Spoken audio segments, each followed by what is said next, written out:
Hello and welcome to Let's Talk Procurement, the only show you need to master the art of procurement. Let's go. The first question is, could you just introduce yourself, give us a bit on your occupation and your experience, if that's all right? Okay. Hi, I'm Sarah. Pleased to meet you all. Do you want my full name or is Sarah okay? Can I just be Sarah? Sarah's fine. Yeah. Right, cool. I'll be Sarah. Hi, I'm Sarah. Nice to meet you all.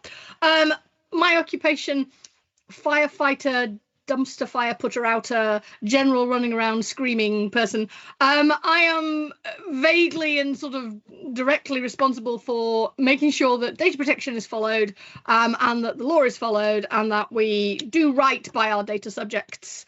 I also have a sideline in information security, risk management, business continuity planning, and a bunch of other stuff that comes with general compliance. Brilliant, thank you. You sound thrilled. The next one. I always do when I move on to the next question. It is a lot more exciting than I made it sound. It's a thrilling job, let me tell you. So the next one is, can you tell us something interesting about yourself?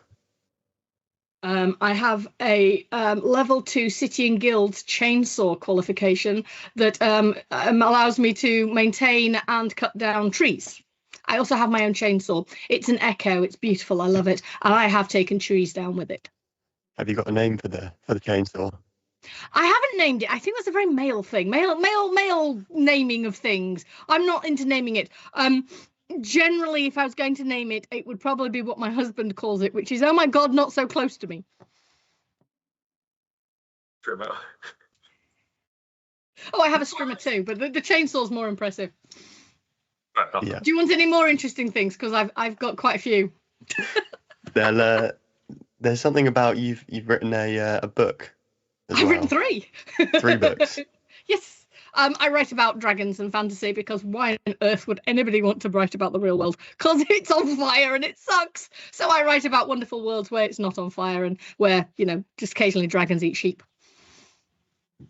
It is on fire, though, isn't it, when the dragons let loose? Well, it depends if they're going to roast the sheep first. Sometimes they do, sometimes they don't. It just depends on how crunchy they want them. I heard a little rumour that you've got some fans. I have a lot of fans. I've got a bunch of really nice school kids in Belgium who are quite obsessed. I have all sorts of random emails from people wanting to have the telephone number of my characters where I have to explain the concept of fiction to like grown adult women. But that's always fun. But yeah, mostly sort of kids. Apparently it's junior reading. I didn't intend it to be. Some of it's a bit dark and yeah, but there you go, it is. So yes, I do character sessions for schools where I have to go and do interviews by the kids as if I'm the character. They're fun. So yeah, I have random fans, lots of random fans. I've also just started some D&D groups, so I'm also being a dungeon master. I've just written my first dungeon master adventure, which is a haunted house thing for Halloween. So yeah, I'm getting into that as well. I do work as well. Can you say your name? Your dungeon and dragon name? Dungeons and Dragon name. My name is Arla. My character is called Arla. Arla is a level 15 cleric of Odin. And nice. She's really cool. She's much cooler than I am. Much cooler than I am. She can raise giants from the dead and has done. Did you name her after the Arla dairy farm? Not exactly, no. Although I do quite like milk. No, it's part of her sister's name. Her sister was called Torgala and she killed her sister by accident, so she took Arla as her name. That's why it ended up that way. The milk is just a coincidence. Although they do make cheese as well. She has a chainsaw. She doesn't. I wish she did have a chainsaw. No, she has a battle axe, which is actually really cool. But she's better with the magics. We could definitely do a whole episode on that. Oh, I could give you an entire. Yeah, you don't want to do that. No, if you want to talk about procurement, you should stop me right now and redirect me, dude. Okay, I mean, not quite about procurement in terms of quick fire questions, but if you could only have one meal for the rest of your life, what would it be? Eggy fried bread. I know that sounds ridiculous, but I'm a little bit obsessed with white food. Love white food, and mostly the food I eat is white food. So macaroni, cheese, and chicken nuggets that aren't chicken because I don't eat animals because it's mean. And I like toast and eggs and stuff. So yellow is kind of white, and white food, right? eggy fry bread is my absolute favourite food in the world. I would never get bored of eggy fry bread, as long as there was ketchup to eat it with it. I have to have ketchup, which I realise isn't white, but for some reason ketchup's a thing. I think it's the vinegar. I don't know. So yeah, eggy fry bread. Very much associated to the white food there.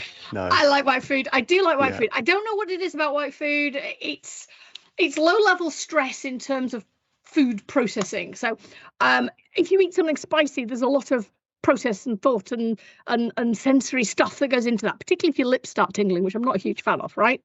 So bland, white, boring, I don't get surprised by it, therefore it doesn't take quite so much effort to eat it. So I'm biting my tongue not to say something outrageous. So we'll just move on to the next You one. can say anything as Go on, then outrageous we as you can cut like. it out. I am not. No, easily I know offended. you are. No, I'm just thinking of the listeners. Oh, okay. Yeah, Yes. Also. Okay, let's not offend the listeners. That would be bad. Okay, the next question is a trolley is heading down a track heading towards two people. You have the option to pull the lever and switch it to a different track where it hits one person. Would you do it or would you leave it? Okay, so trolley problem. This is one of those fun ones. I am quite obsessed with The Good Place. So I have actually lived through Good many show. examples of the trolley problem. I believe that the solution, which was come up with by Michael towards the end, was I solved the trolley problem. I kill myself. No trolley driving to kill anybody. But if I have to stay on and I would rather kill one person than two. Okay. Unless I Cool. know them, and then it becomes a whole other decision. Or if there's an animal anywhere nearby, I don't do murder of animals. People would die before animals with me. Hit a person, hit a dog, definitely the person's going down. So the next quick fire questions, probably the last two are procurement related ones. I know it's taken us this long to get into them. That's okay. So the second last one is what's your worst procurement/buying decision that you've made? That's a very good question. I am an impulsive buyer of books. I realise the listeners can't see this, but behind me I am sat in a very large library that is now so full that there are books stacked in piles on the floor because there is no shelf space left. So I'm buy books. You have read them all, right? Oh yes, everything. It's a working library. I could tell you what's in every single one of them if you wanted me to, but that's beside the point. So as far as sort of regret goes, I have a couple of really, really big books. Now, I don't regret them in terms of, oh my God, they're the most beautiful books in the world, but they cost me a fortune and I have nowhere sensible to store them. And oversized books don't fit on shelves, and that's a problem. Other than that, what else do I regret? Oh, I just bought a hovel in France. The plan was good. The plan was good. But now we've actually got the property, which you can't live in because it's a hovel. I'm now stuck with trying to find someone to make it less hovel-like. However, nobody will actually do the work unless I pay them like £200,000, which, by the way, the work is not worth that. And also I had to speak to them in French to get them to do it, which is very difficult. So yes, that's turning into a bit of a nightmare, but it is what it is. We'll get there eventually. It's an interesting procurement, isn't it? We should episode on that alone. Just how to procure a house in France and what not to do. Yeah, don't listen to the French estate agents would be number one on my list. Be aware that if a house costs £20,000, that's not what that house costs. That's just what you're buying it for. Yeah. French procurement nightmares. I could, fill reams. Anyway, yes. Next question. You had one more, I think. Next question was the one we asked quite a few. We're building a little zoo, so we're trying to work out what animal would be best in procurement and why. See, there's a lot of possible answers to this. You could go with, an eagle owl because you are wise and see all. But honestly, that doesn't directly apply, does it? How about a capybara? I think your capybaras, because your capybaras are like the most chill animals on the planet. You can do anything you like to a capybara and it'll just sit there and take it. Plus, they're friends with everybody and they just wumble around being chilled. Capybaras. Wow. It's called useless there, Luke. That's what she's actually just said. Yeah. And I didn't say that. Although quite cute, though. Heads. Capybaras are awesome. They just chill with everybody. They're friends with the entire animal world. I think that depends on which procurement person you're dealing with, though, Sarah, because I'm sure you've experienced useless ones, or... Oh, the odd one. She has worked with Luke 1, by the way, listeners, so very closely. Oh, he's definitely not ranked as one of the useless ones. There are far more useless than Luke. Bad, but there's just a lot worse. Like, the bar's a lot lower, so it's all right. Yeah, you're definitely above the bar. Definitely above the bar. Some of my bestest friends are in procurement. Thank you. That's very kind of you to say. It's Can I ask a really simple question to start with that I think everyone would like to know? What is data protection, and why does it? Why do I care about it, or as an everyday? Okay. In a nutshell, you care about it because you're a data subject. So you have personal data, I assume. Yes. So everybody has a personal data, and personal data is data that is ascribed to them. So it's things like your name, your address, your telephone number, not always as an individual, sometimes context. So the more data you have, the more you can individually identify that person. And the whole point of data protection is to protect that data. So we want to make sure that when you buy something dodgy off Amazon, Amazon don't then turn around and tell the entire world about this dodgy thing you just bought. Okay. Just an instance. So we want to make sure we protect people's data because we are also protecting ourselves in the process, and also because the law has an awful lot of penalties to it that nobody wants to be on the receiving end of. So that's a good idea too. And it is a law. It's a requirement. So we have to be compliant. It's important, and it's everybody's problem because, believe it or not, pretty much everybody in business has access to some personal data, even if it's just the email addresses of colleagues or people in other businesses. It's still personal data that will identify an individual. So we all have to know about it and look after it. Succinct enough? I can do it in less words if you like. No, that's good. That's good. That's really helpful. I think a lot of people take it for, I don't know if it's ignorance or just for granted or what it is, but a lot of suppliers, for example, will say they don't process any data. But then you ask them how they're talking to me right now and how they phoned to me last week. Basically, a lot of people don't equate business personal data with being personal data, but it still is. I mean, if you have a work email address, my work email address is my first name, my last name, the company I work for. That narrows it down quite a bit. That is a piece of personal data that will personally identify me. Therefore, you still need to look after that data, even in instances where all you're doing is, I don't know, buying paper for the printer. If you are exchanging those sorts of details with the person you're buying paper from, you need to have a data sharing agreement in place so that you're doing it properly and within the law. Do you think the average person cares about their data being protected or not? It's a good question. Most people don't care if it requires them to do something.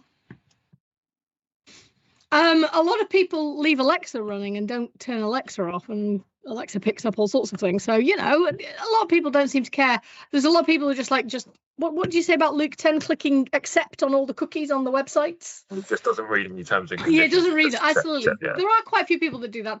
But there are some people that really don't want their data out there. I mean, I don't use social media because I don't want to be, sucked into that black hole of nonsense. But also, I don't want that much of my data out there. I'd rather be a little bit, But then I think about how much data the bank has on me or Amazon has on me. And I think, yeah, they know more about me than God does. So, but I wouldn't want that information to be spread. I mean, then you get into things like, the NHS has to protect data. What if you get, diagnosed with some horrible disease and you don't want everyone to know, and the NHS were just putting it on a website somewhere? Interesting, actually, because when my wife was giving birth, and not like explicitly in the moment, but during that time, yes, the midwife don't have access to her like standard blood tests and heart rates and any results she's done before. That is purely separate. And we at the time we were thinking, well, why can't you just look at that? Like, what's the big harm? It's all the NHS. But they were saying, it's people don't necessarily consent to that, and it's for specific purposes. You can if it's a matter of life or death. So there's actually it actually says in the law that processing personal data is illegal unless you fall under one of these 7 legal bases. Now, technically in the law it's 6, but the Digital Use and Access Act of this year has increased that number to 7. So there are now 7 legal bases. One of the legal bases is called vital interests. Just so there's any salesman out there, that does not mean the vital interests of the company. Selling more stuff is not a vital interest, just so we're clear. Vital interest means someone could die. And it could be the person or someone related to them. So an instance of this is, somebody at work has a really bad peanut allergy. and they carry an EpiPen. Right? If that person starts having anaphylactic shock and you tell a first aider or a first responder that they have a peanut allergy, you are covered under that vital interests. So if your wife had serious problems or there was a need for that data, it could have been shared if necessary. What are the other ones? Okay, so the first one's the one everyone knows, which is consent. Yeah. Okay, so that is consent. And the big thing about consent is it has to actually be proper consent. So you have to tell the person. So you can't just say, we're going to keep your data. Do you want us to? You actually have to explain why, what you're going to use it for, how long you're going to keep it. So consent, it also has to be something that's freely given. So you can't, those pre-tick boxes you used to have. Yeah, you can't do those anymore. No, they have to actually actively tick to say that they're willing. So consent's a big one. Under that, you've got a sort of a contractual. So contractual obligation is you've signed a contract with somebody and you're going to share data because of that contract. If you have that, which is where procurement comes in, usually there's going to be a data sharing agreement or there's going to be a data processing agreement, depending on what kind of contractual relationship you're going to have. If you think about it, the reason our companies can keep data on us is because we have contractual obligations because we've signed an employee contract. So that all comes under contract, right? Is that when you get terms like data processor, data controller, data processor, data controller. Data controller is the person who makes the decisions about the data. So they're ultimately responsible. They're the ones that say, we're going to process it in this way, we're going to do this with it, blah, blah, blah. A data processor is someone usually employed by the data controller to then go and do other processing with it. So another example of this would be, what's a really good example that I've got? I've got one. So the company does security clearance. So they are the data controller of their employees' information for the security clearance, but they then send it to a third party who processes that clearance. So they become the data processor for the data controller. Ultimately, none of these people actually own that data. The data subject does. Hence the reason data subjects have rights, which lots of people don't know about. Can a legal entity be a data subject, or is it always an individual? It's a natural living person. Notice I said living. Dead people don't have these rights. Some do they? That's crazy. Just living people have rights. So yeah, well, companies are entities. They may be legal people, but they're not people. So they're not naturally living, generally speaking. Does gender matter? Pardon? Does gender make a difference? No, it's all peoples who are living with a heartbeat. If I identified as dead, would I? That's an interesting question. I think you'd struggle to identify as dead. Although I did hear about a woman whose data was corrupted, and they identified her as dead, and she's been alive, and she can't get them to make her alive again, because the computer won't let them. So she's been officially dead for 4 years, but in actual fact, she's not dead. Yeah, so weird things happen. She can't do anything. And everyone's just like, well, can't we just fix the computer? No, can't fix the computer. Very weird. I don't think it's this country, by the way. I think it's somewhere like Germany. But yeah, she's kind of stuck. But these things happen. Where was I? Oh, yeah. So consent, contractual. Then we've got public interest. Or public tasks. So you've got people like the police. They can hold data because, well, they're stopping us from killing each other on trains. All those kind of fun things. So they get to hold data for that reason. Specific purpose. They can't then decide to, ring you up and go, we've got your information because you robbed this house the other week. We'd like to put you down for some raffle tickets for the police ball. You can't do that. That's to change of purpose. Definitely not allowed. They've then got a sort of statutory obligation. So there's a difference between public trust, public interest, which could include the NHS, and then having something like the police, which have a statute authority where they have to be able to do this, so they can go do that. We've got legitimate interest. Oh, I hate legitimate interest. Like this one. Oh, legitimate interest. Legitimate interest is an absolute nightmare, and everyone wants to use it because they think it's like a get out of jail free card. So the concept with the legitimate interest, and this is where it gets really, really complicated. But the concept is you write a legitimate interest assessment where you say that the data subject are going to benefit more than you are from this processing of their data, and it's not anything that they wouldn't expect, and yada, yada, yada. So, for example, you have an event. right? You have a big thing, people come to London and they all attend this event, and you've taken their data and you state on the purpose it's for managing the event. So it's for giving out passes and tickets and for taking information of people, right, for the event. Afterwards, you're like, we'd like to sell some stuff to people at the event. Yeah, you didn't say that in your purpose. So you then have to create this legitimate interest where you explain that actually, because they attended this event, they would be very, very interested in having this training that comes afterwards that you're going to try and sell them. It's directly related to the thing they had the event about, and you have to balance it, basically. It's always a little bit like playing Russian roulette with the ICO, because you never really know if it's going to be accepted or not until it either is or it isn't. Yeah, by which time it's usually too late. So it's actually quite stressful. But yeah, legitimate interest is another one. We also have one, what's it called?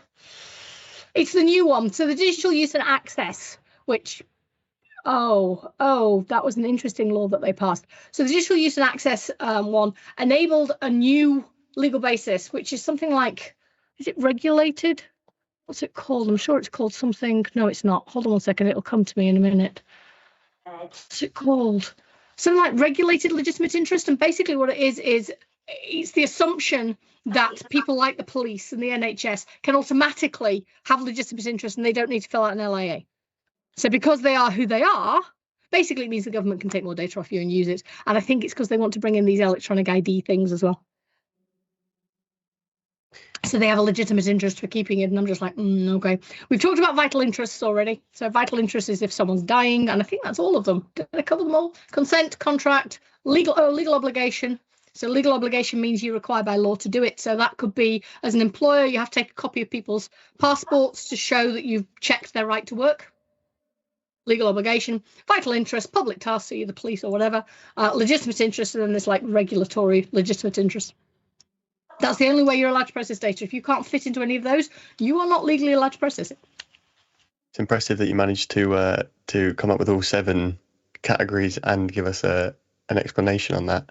I'm not sure that we could do the procurement cycle, all the categories of that. So, you mentioned the procurement cycle's either got 7 or 12 or 24. I don't know how many steps it's got. Yeah. Oh, we've got the seven principles of GDPR. We've got the 7 legal bases, and those are the 2 main things. Then we've got like depending on how it's been taken from the data subject rights, which there's about 12 of. We don't have that many. Depends on the ICO and what's their problem. Where do you want to start? Well, what does it stand for? Okay, ICO, the Information Commissioner's Office. They are the independent public body who monitor the GDPR and PECA and those. I should probably say what PECA is as well, shouldn't I? Yes, Privacy and Electronic Communications Act and the Digital Use and Access Act. So they're the ones that sit there giving those fines out. You know, when everyone goes, "Oh, the fines are scary," they're the guys that give the fines, except they don't. If you look at the German version of this, so in Germany they have an ICO in every single one of their states, and then a main one over the top. And since the law came out in 2016, they've delivered something like 218 fines. Whereas if you look at our ICO, we have a single one, and in the same time period, they've delivered 16. Can you name and shame the single one? Is it public info? Oh, yes, it's on. They post it on the website. That's one of the reasons we don't want to fall foul of the ICO. It's not necessarily the fine. It's the fact that they publish everything on their website. So the reputational damage is the big deal.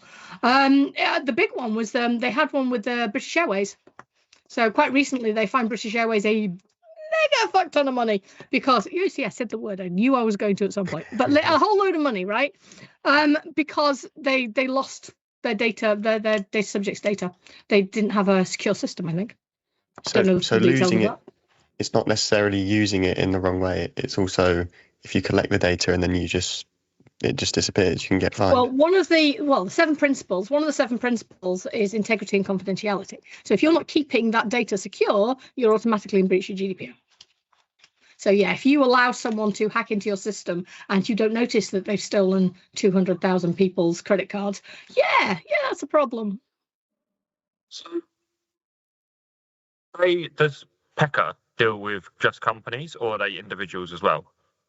PECA and GDPR kind of work together. So PECA deals with companies and people, but it's more companies in the delivery of it, simply because it's aimed at people originally who, you used to send those spam emails and spam telephone calls. It was aimed at things like that. So you can only ring this number of times in a certain amount of time. If they don't pick up in 3 rings, you have to put down, that kind of thing.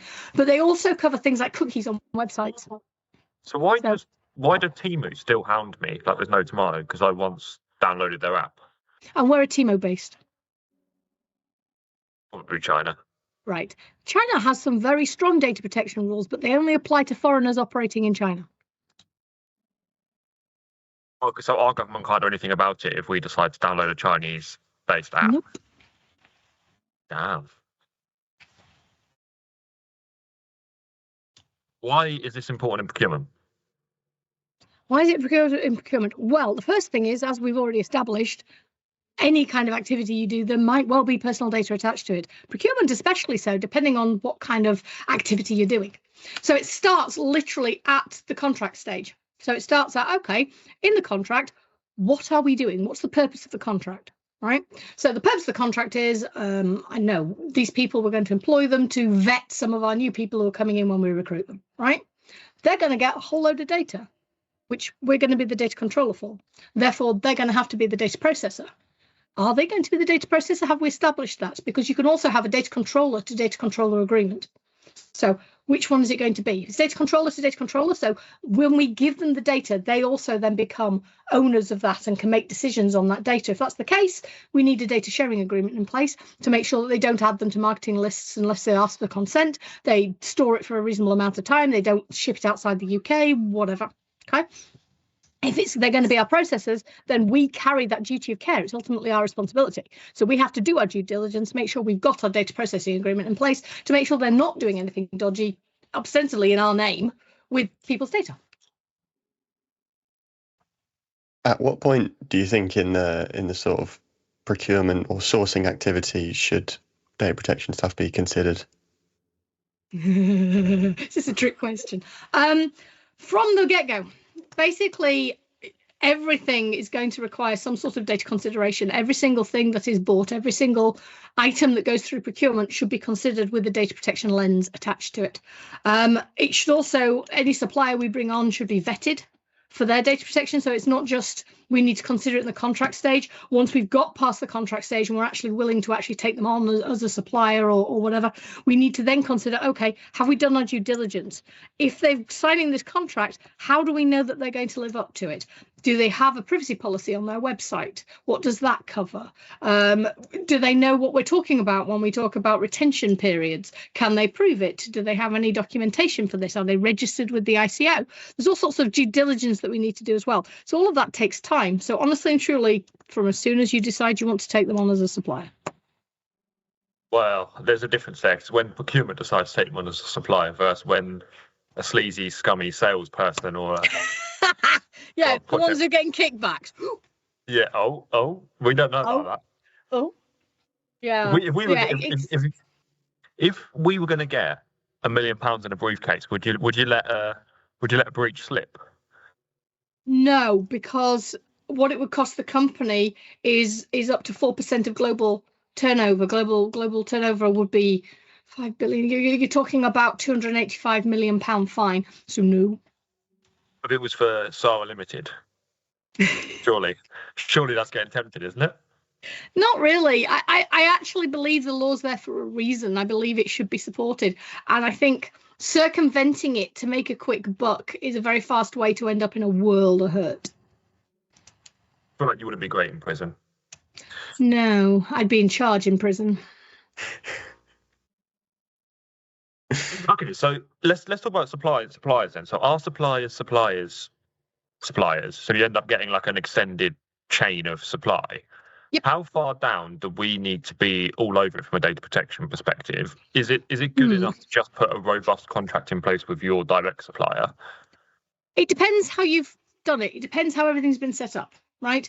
So in some cases, we've had experience where we've taken on supply. In actual fact, we've had to flow down contractual requirements from an original customer through us to that that supplier and then expect them to do the same to their suppliers. So it depends on what kind of thing you're doing. I would certainly have something in your agreement that says something along the lines of data processor is responsible for anything done by suppliers they bring on, and you can either state that they have to have your agreement before they can bring a supplier on, or that the data protection clause and the data protection requirements in the contract are filtered down to any other supplier that they have.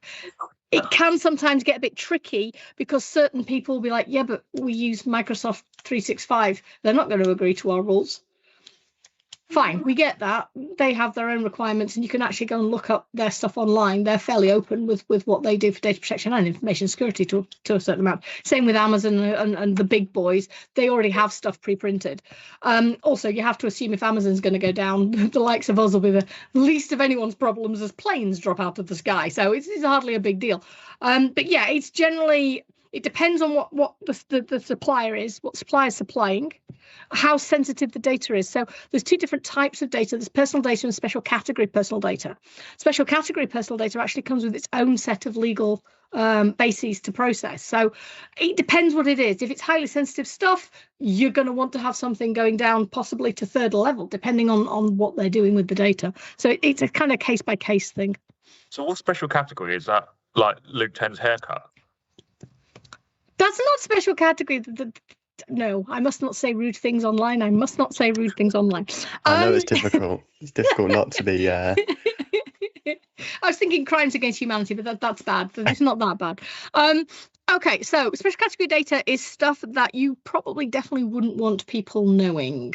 Stuff that you can be trolled for. So things like sexual orientation, what else? Trade union memberships, religious and political affiliations, medical data. You wouldn't want to, go to the CLAP clinic on a Sunday morning and have it broadcast from the roof on Sunday afternoon, would you? So it's that kind of thing. It's stuff that will be sensitive and very personal to you that you wouldn't want other people knowing.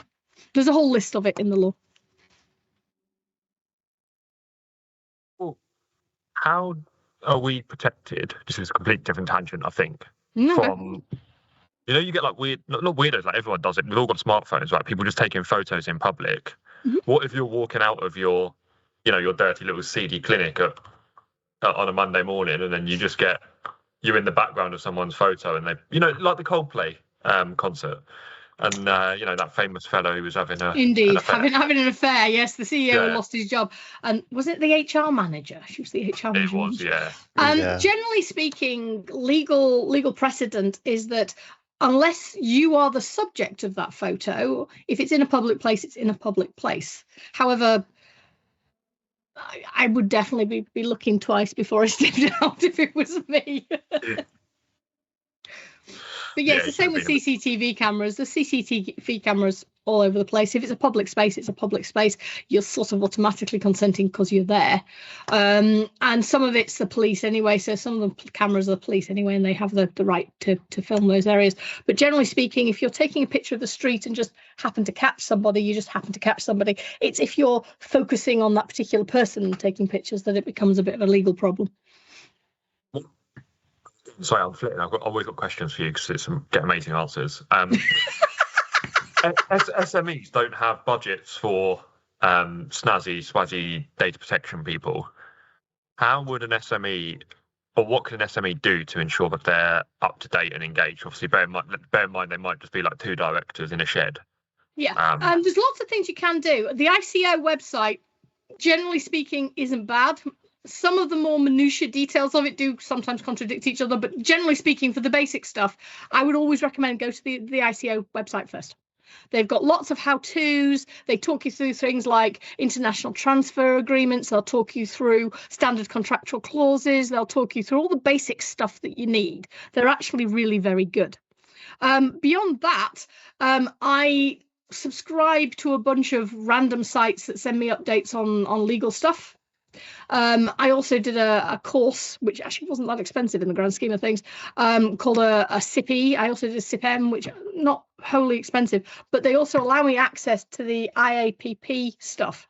and they send out regular, like daily, updates on what's happening with data protection across the world, actually, in everywhere from Canada to America to such as it is, to China and all the rest of it. So that's really quite good, and it was very good. It gave a lot of information about how to manage this sort of change when we did the Digital Use and Access Act, how that was being managed and how it was being perceived. So the EU were like, maybe we should take away our adequacy rating from the UK after this law. Thankfully they didn't, because we'd have had to rewrite everything.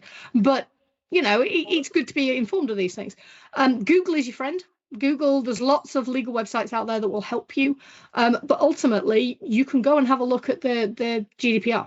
It's a piece of law. It's not hard to read. It's actually quite straightforward, and as long as you've got the words in front of you, you're able to check when someone gives you a piece of advice that it matches the words in the law, and that's the best way of doing it.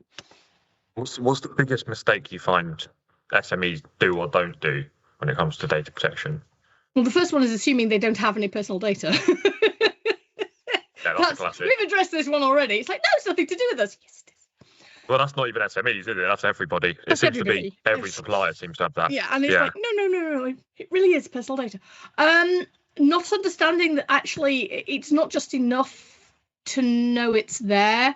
You do need to address it in your contract. You do need to think about how you're going to do a risk assessment. So you need to do either a PIA or a DPIA that assess the risks of processing that data, even if it is just that you're giving, personal details for a work colleague. It's still processing data. Therefore, you need to have that in place. And you need a ROPA. Legally, you need to have a record of processing activity document, which doesn't have to be very big, but does have to explain what you're doing with that data. Does it leave the UK? Can you get templates for them online, or is that just like pluck it out? You can. Yeah, you can. No, you can get them online. Like I said, the ICO website's got all sorts of stuff, but if you just put in templates, there's loads out there. Some of them are quite complicated. I tend to sort of go for the simplistic versions unless I have to do really complicated. So a template for me would be who owns the data? So who's the data controller? This is for a ROPA, for example. Who owns the data? Who's the data controller? What is the process? Why are we actually processing this data? What does the data involve? Name, email address, telephone number. Okay. Is it being sent outside the UK? If it is, that's a whole other level of requirements, international data transfers, that kind of thing. And then how are we securing that data? And that's the basic stuff for that. When you start thinking about data subject rights, you then have to think about, would you be able to access and deal with a DSAR? So if a data subject came to you and said, I want to know all the data you hold on me, would you be able to do that from your systems? How easy would you be able to do that? The law requires you have 30 days to do it. So it's usually a good idea to plan in advance how you would, so that you don't have a complete disaster when it happens.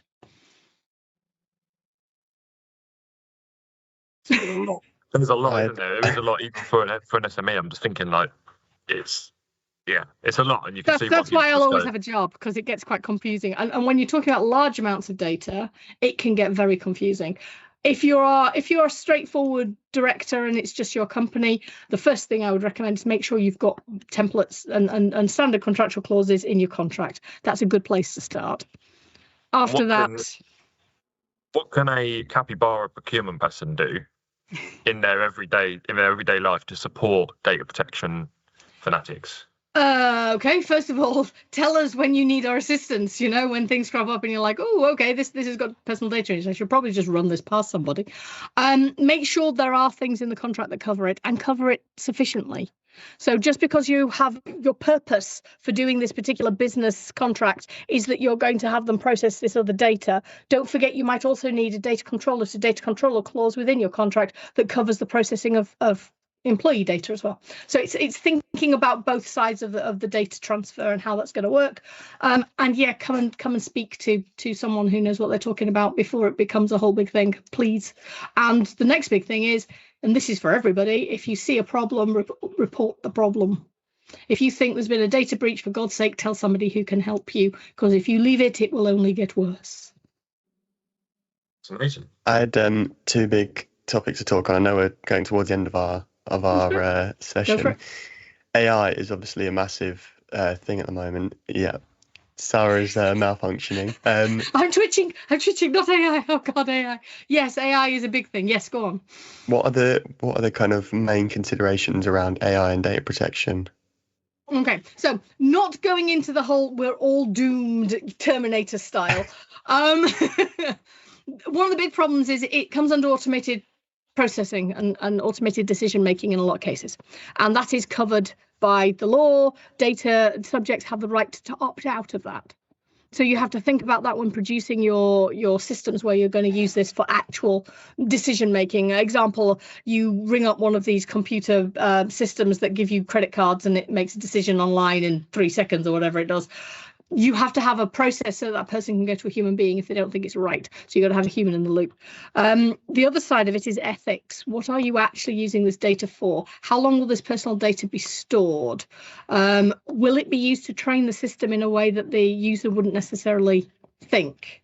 The Data Use and Access Act actually does cover some of this and gives more rights to people doing things like medical research and stuff, being able to hold this data and do more with it beyond the purpose. But for most people, you have to think about how you're going to use that and what it's going to be used for. So kind of depends. Generally speaking, I would put personal data into AI with extreme caution at this point.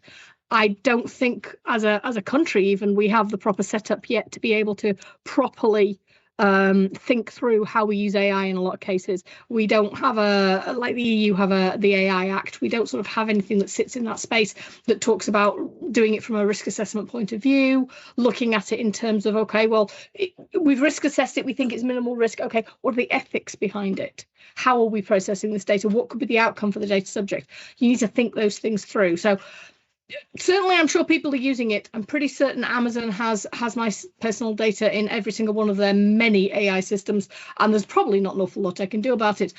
But for the average bod, I would say think carefully and plan longer than you think you need to. That makes sense.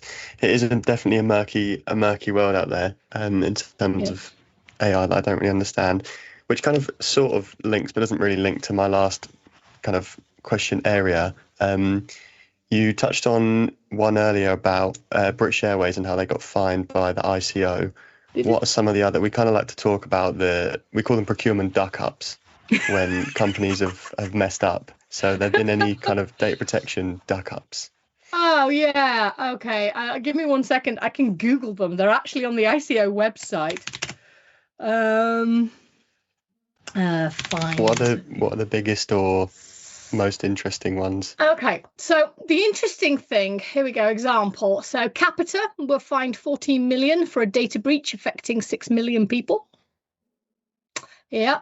23andMe, do you remember them? They were the genetic code people. They were fined 2.31 million for failing to protect UK users' genetic data. Genetic data comes under special category.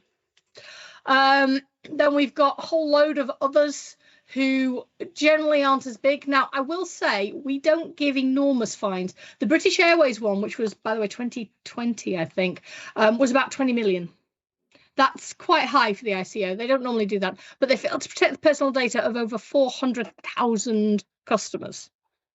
That's a big breach. That's a really big breach. Marriott Hotels, 18.4 million for a breach affecting millions of guests globally, which I think included credit cards, which is a really big no-no. Really big no-no. TikTok were fined 12.7 million, 2023, for breaches of children's data protection rules. Ooh, very bad. Children is more heavily kind of scrutinized. It's not special category per se, but it has its own special set of rules. So anyone who's dealing with children's data, I say this from the heart, do not think you can do this yourself. Get yourself proper data protection advice. Okay, if you're dealing with kids, all bets are off. You need to go and speak to a professional. Clearview AI were fined in 2022 7.5 million for scraping images off the internet to create a facial recognition database. Wow. Yeah, that was using AI for the dodge. Advanced Computer Software Group Limited, 3.7 million in 2025 for security failings that led to a ransomware attack that affected the NHS service and patient data. There are a lot of duck ups, as you like to call them. They're the most recent ones, and they're the highest, most recent ones. If you want to go to the ICO website, you can actually look at they actually have a page, and you can go through and look at all the ones they've done. They're not great on GDPR ones. They're more PECA ones that they like to go after. Don't know why. Like I said, GDPR ones not as much prosecuted, but as it's from this list, they will if it's big enough. If you go into the EU, there are some that have been fined 150 million, 190 million. Yeah, the likes of Amazon, Facebook, those kind have been fined huge fines in places like Liechtenstein, which I'm not really sure why, but there we go. So yeah, so there are big fines out there. The UK doesn't fine quite as much, but they do exist. Well, I want to get you on for a PECA duck up, a Peking duck up or something. I don't know. I'm sure we can figure out a good name for that. But a Peking duck up. Oh. Peking duck up. Sweet and sour chicken balls as well. Let's get some of them in while we're having this chat. Look, I'm really sorry. I do have to depart. Unfortunately, I'm actually out of time. But I just want to say thank you so much for your time, Sarah. It's been an absolute whirlwind, as it always is when we speak. And I hope the listeners have learned a thing or 10, and I hope Luke 10's woken up a little bit. Just about. He's sort of awake. He's almost there. But yeah, if you want to ever do this again, if listeners ask questions, we can always do it again and answer questions. Yeah, we've got question functions. I'm sure people will fire in some ridiculous questions, and if you want us to put a link to your books in our thing or anything like that, let us know. I'm sure we've got lots of. I don't think it's got an awful lot to do with procurement. You never know, right? Given people, dragons, they kind of go hand in hand. Despite the fact we're capybaras, I'm sure dragons are eating us. But let's give it a go. No, nobody eats capybaras. Honestly, look them up. Everybody loves them. They sit in sunbaths with crocodiles. Seriously. Sorry, I digress. It's been wonderful to talk to you guys. Thanks all. Yeah, speak to you soon. Bye, guys. that was good.